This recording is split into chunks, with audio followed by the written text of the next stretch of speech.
क्या कांग्रेस नई मुस्लिम लीग बन गई है? ऐसा हम क्यों कह रहे हैं, आइए बताते हैं।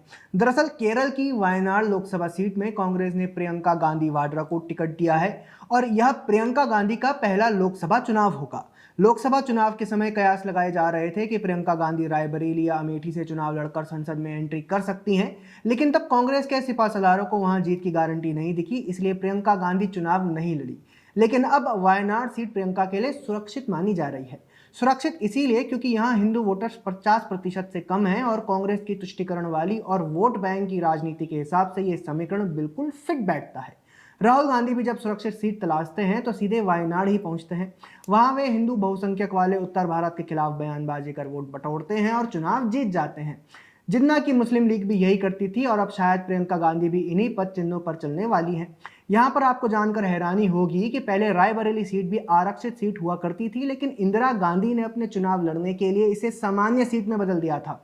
यानी कांग्रेस ने पिछड़ों का हक मारने की जो परंपरा शुरू की थी वो आज तक चली आ रही है। क्या टिकट वितरण के बाद कांग्रेस से सवाल नहीं पूछा जाना चाहिए कि उनके नेता राहुल गांधी जो दिन के 2500 घंटे जाति जाति रटते रहते हैं, जो जाति जनगणना को अपना मिशन बताते हैं, यहाँ कहकर कि हर जाति को प्रतिनिधित्व मिलना चाहिए, क्यों उन्होंने वायनाड सीट से किसी दलित, ओबीसी या पिछड़े वर्ग को टिकट नहीं दिया? क्या उनकी बहन पिछड़ों का हक नहीं मार रही हैं सिर्फ इसीलिए कि वे गांधी परिवार से हैं?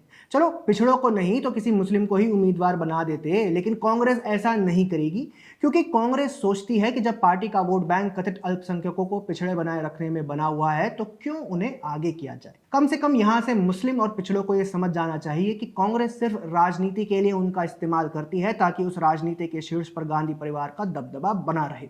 सेफ सीट होने के चलते कांग्रेस के पास मौका था कि वे किसी मुस्लिम, आदिवासी, ओबीसी, एससी को मौका देते, लेकिन यह मौका भी परिवारवाद की भेंट चढ़ गया।